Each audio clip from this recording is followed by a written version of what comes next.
So right now we're going to talk about trauma. Trauma's a very big topic, and this is not going to be an all-encompassing discussion about trauma, but it's going to be basically what trauma is, different forms of trauma, and how it affects a person and a body. We're not going to go into treatment, and we're just going to really touch the surface of what trauma is. So there are a number of different types of trauma. As we've kind of continued to look at trauma in very different ways, uh, the main forms of trauma is going to be type 1 trauma and type 2 trauma. And some people use the term like big T trauma, little t trauma, but I like the type 1, type 2 trauma. So when you think about type 1 trauma, this is going to be your singular event type of thing. It's going to be, I was in a car accident. I rolled over and was thrown from a vehicle, something like that. That's a singular event that happened to me at one point in my life. Um, Maybe I was in a hurricane, I was in a thunderstorm that lightning struck right next to me. Um, some of these natural occurring events that happened, an earthquake, tornadoes, those kind of things. So again, the singular event to maybe one of these bigger singular event things where maybe I was raped. That's a much larger singular event because it has a different effect on the body potentially, as well as maybe I witnessed an incident of violence happen at one time. Again, not a multiple thing, a singular event. When we see people, people usually respond a little bit better to these singular events that are more of a naturally caused thing as opposed to there was a physical threat of violence that happened to a person. Those are a little bit they stay with a person a little bit longer. Like I said, that rape, I witnessed physical violence, or maybe physical violence happened against me at some point. That's going to be typically is going to affect a person a little bit stronger. And as we move to type 2 traumas, these are going to be some of the bigger traumas. They're not a singular event incident. This may be happen multiple occasions, or I witnessed these things happen on multiple occasions. I went through physical abuse throughout my childhood. This repeatedly thing happened throughout my life. Uh, Maybe I was sexually abused growing up, and this happened multiple occasions throughout my life. Again, this is going to be more of that chronic thing that goes on. I witnessed domestic violence occur multiple times throughout my life. So I witnessed these things. This thing happened to me numerous times. This violence happened against me, or I witnessed this violence in my life many times, and it happened against me, whether I witnessed it or not. It happened. As you look at a child's brain, children's brains grow and grow and grow, and they learn. They learn from their environment.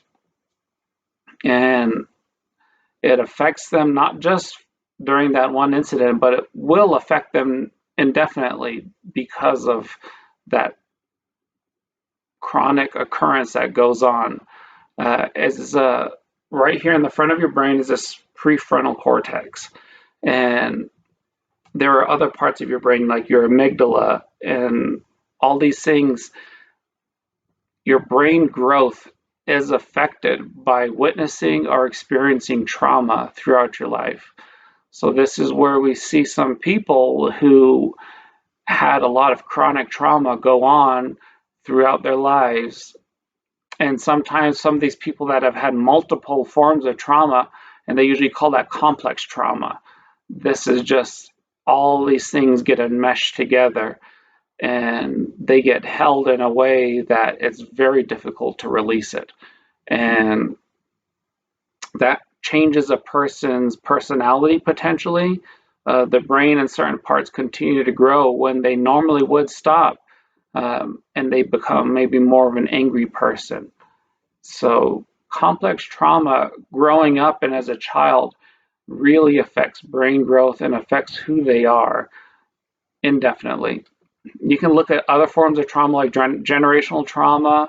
Uh, Violence occurred against a group or population, and it continues to affect people over generations upon generations. And you can see this, and it's been studied in Native American populations, it's been studied in African populations, it's been studied among Jews who went through the Holocaust, things like that, and how that trauma has affected not just that generation, but the generations that have occurred past this time. So there's that generational trauma that continues to go on. We have vicarious trauma.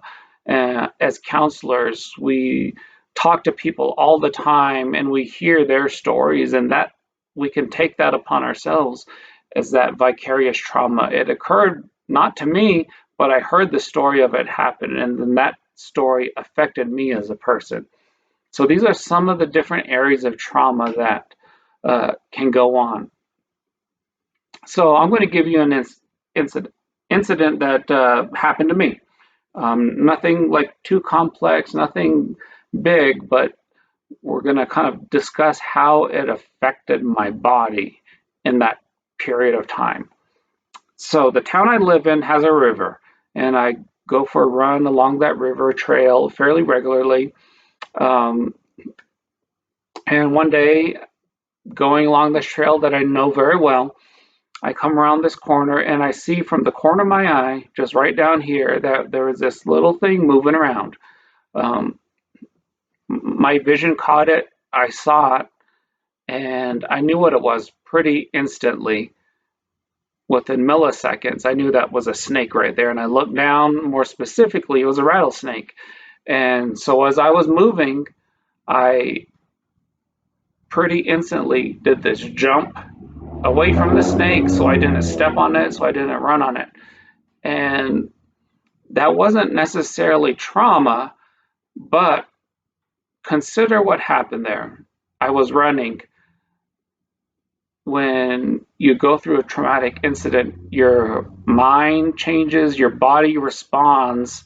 And I'm going to give you another example. I was involved in a rollover accident. I remember I was driving down the road in the wintertime, snow started coming, and going down the road. And next thing you know, my vehicle starts sliding back and forth. And it slid sideways, and then it slid back the other way, and then one over another. 3 times I rolled, and during that time of rolling up and down, I could see this pencil in my car just flying up and down. It was like it was floating. I could feel my glasses like moving back and forth, and I could feel the rolls as they were going. Seemed like it lasted a long time, a lot longer than it probably did. So again, your body responds during this traumatic circumstance. Your eyes dilate. I could see that snake very quickly. I could see that pencil floating up and down like it was in slow motion. And that occurrence happened. During that same time, my heart rate is going to increase, which allows blood flow to the different parts of my body. Adrenaline goes up, as well as cortisol, your stress hormone, increases and it spikes pretty quickly, allowing you to have access to like the muscles in your body. It allows you to remember this incident a lot more clearly and a lot more detailed than you probably normally would. If I was just driving down the road, I probably wouldn't remember that. If I was just running around this corner, I would never look down to the side and remember what that piece of the ground looked like right there. But because of this kind of fear that takes over your body changes and adapts to that moment in time, allowing me to do this awesome Batman style jump away from that snake, or allowing me to respond to this rolling car crash and say, okay, I need to protect myself. I need to protect my body during this time. And how am I going to do that? Well, I really couldn't do a lot in that rolling, but my body responded, and I could see the slow motion aspect. And you can see this in a lot of interviews that go on.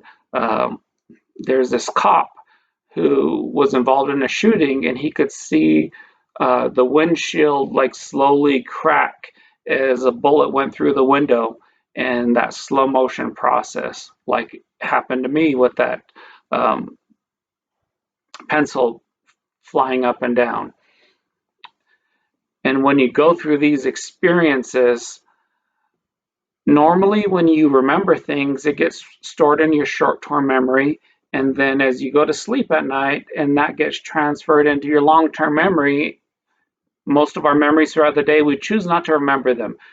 However, when you go through a traumatic incident, your memories aren't stored the same way, and your memories can have this emotional tie to it.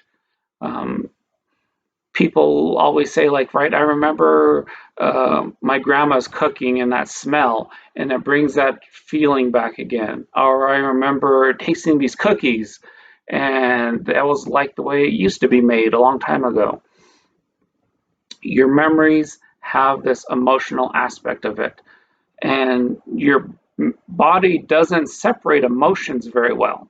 Okay, if I feel fear, guess what? All that same fear that happened to me through, say, that complex trauma of growing up and experiencing this thing, it all comes back again. And that same fear or whatever emotion that that is tied to comes out. And this is where people who experience complex trauma relive this emotion over and over and over again in their life. And remember what happens, right? My heart beats faster. My eyes dilate, my muscles flow, cortisol is increased in my body. In the meantime, while I have all that access to all of those things, which is awesome, which is exactly what your body is designed to do, right? If I see a bear and a bear starts chasing me, I want that access to that extra chemicals that are going on, giving me access to blood, allowing me to breathe more clearly, allowing me to see a lot more clearly, allowing me to move my body a lot quicker than I normally would be able to. Those are good things that happen when I'm being chased by a bear or when I'm going through this experience to help protect me. However, if I experience this over and over and over again, it affects my body, because meanwhile, while all that stuff is going on, other parts of my body are shutting down. My digestive tract shuts down. Different parts of my body shut down to give access to those other areas. Meaning that, man, if I'm getting triggered over and over and over again, multiple times a day, this is screwing my body up.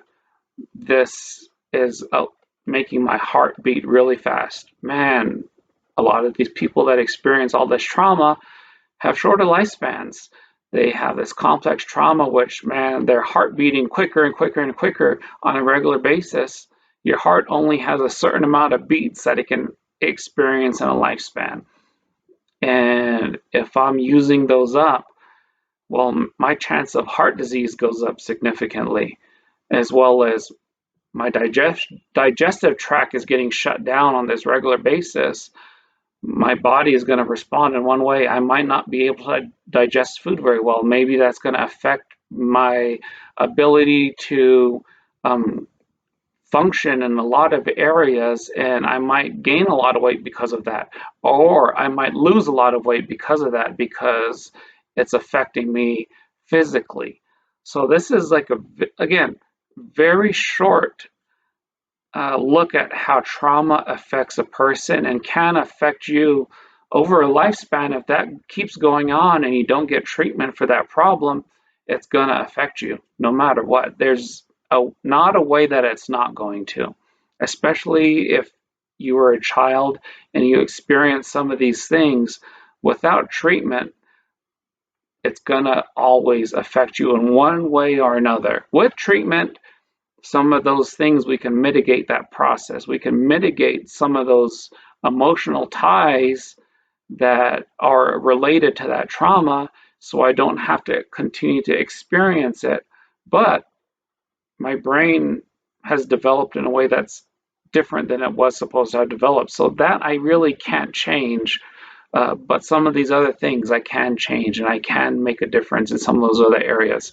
So again, when you consider that, consider how it affects a person, whether that's your client, yourself, the people that you work with, and I need to make changes to my clients, help them in a way that is going to better them for their future and for their long lifespan.